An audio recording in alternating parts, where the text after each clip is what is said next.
Monsieur le vice-président, avec votre permission, je vais répondre à cette question. On m'informe que de 2016 à 2024, il y a eu une collaboration très étroite, voire exclusive, entre la Mauritius, la MTPA et Maradiva et Maury-Plage, dont M. SR et ses proches parents sont actionnaires. SR, Monsieur Ramdani, Monsieur Sanjeev Ramdani. Cette proximité, Monsieur le vice-président, a permis à Maradiva Maury-Plage et Dina Vatam de bénéficier d'un traitement de faveur et de privilèges indus de la part de la MTPA. Par exemple, Monsieur le vice-président, Maradiva et Maury-Plage, en partenariat exclusif avec la MTPA, a participé à plusieurs événements coûteux à l'étranger où des fonds publics ont été dépensés sans aucun bénéfice pour la MTPA ni pour la destination mauricienne. Ces événements comprennent, Monsieur le vice-président, tenez-vous bien, le Royal Ascot, qui est un événement hippique destiné à l'élite au Royaume-Uni. On se rappelle encore du fameux Monsieur SR habillé comme le duc anglais à nos frais, cigare en main, s'il vous plaît. La MTPA, avec l'approbation de son conseil d'administration, a participé avec Maradiva Maury-Plage à cet événement en 2016, 2019, 2022, 2024. Des accords ont même été signés pour le partage des dépenses de participation entre la MTPA et Maradiva. Mais le hic, Monsieur le vice-président, c'est que, sauf pour 2022, la part des coûts à la MTPA a été versée à Maradiva plutôt qu'à l'organisateur. Pourquoi Maradiva? L'ancien directeur de la MTPA devra s'expliquer. Je dépose, Monsieur le vice-président, une liste de ces paiements qui s'élève à... Je laisse durer le plaisir, je fais durer... 5 665 591,75 roupies. Et l'honorable membre de l'opposition posait des questions ce matin sur ce qui est vrai. Il est choquant. Il est choquant de constater qu'à ce jour, la MTPA ignore totalement, je répète la question pour ceux qui ont manqué, il est choquant de constater qu'à ce jour, la MTPA ignore totalement si Maradiva a versé ses 5 millions et quelques de roupies à l'organisateur. Elle ignore également si Maradiva a honoré son engagement concernant les 50% restants. La seule preuve documentaire disponible à la MTPA est la confirmation par Maradiva de la réception du montant que la MTPA lui a versé.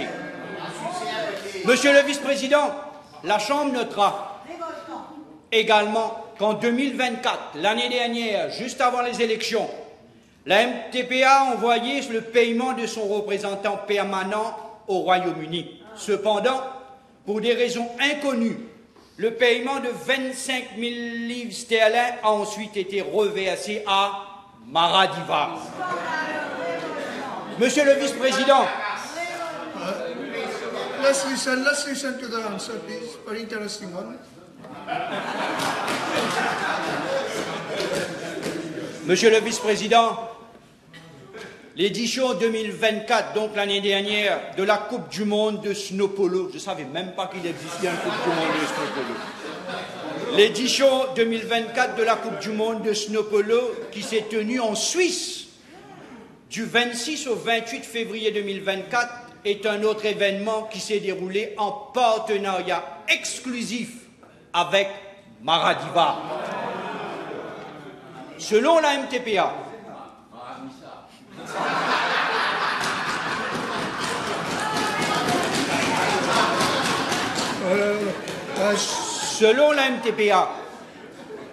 l'ancien directeur avait, sans l'approbation de son conseil d'administration, réservé un espace pour participer à l'événement au nom de la MTPA et de Maradiva également.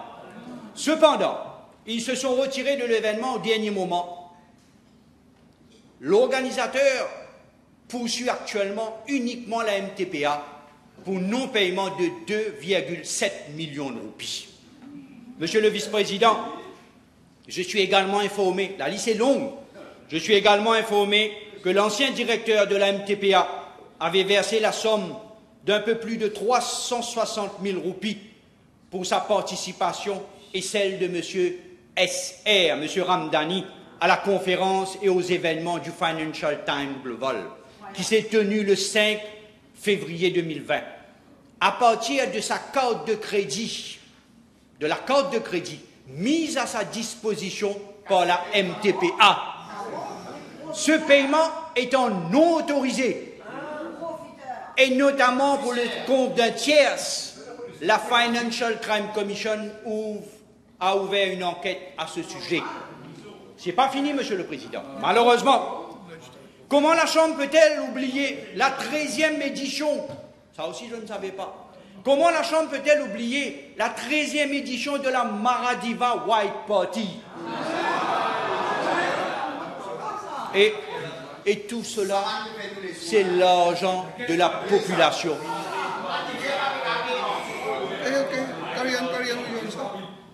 De la Maradiva White Party, qui s'est tenue en octobre 2024, juste à la veille des élections générales,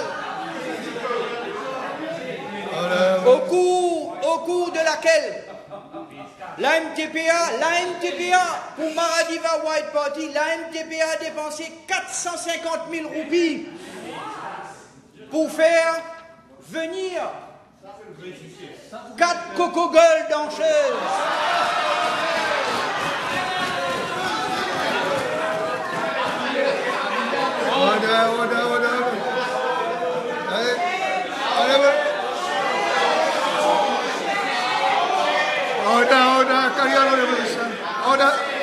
Let's listen to the answer, please. Let's listen to the answer. La MTPA a dépensé 450 000 roupies, je vous disais, Monsieur le Vice-président, pour faire venir 4 coco-girls danseuses de l'Europe de l'Est. De plus, l'identité.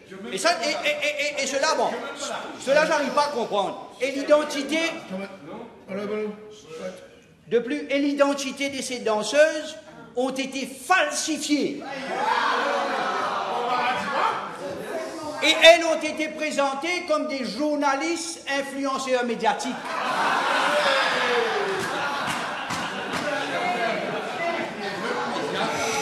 Outre ce qui précède, Monsieur le Vice-président, au-delà de ce qu'on entend, il faut bien le dire, Monsieur le Vice-président, c'est l'argent de la population, l'argent du peuple qui a été gaspillé. Outre ce qui précède, ouais, ça, mais les coco-girls, ça a frôlé la prostitution, hein. En 2021, la MTPA a également financé des billets d'avion pour un voyage de presse au nom de Maradiva, encore une fois. La Chambre souhaiterait peut-être noter que toutes les dépenses subventionnées, qui sont hautement douteuses et contestables, font actuellement l'objet d'une enquête de la Financial Crime Commission.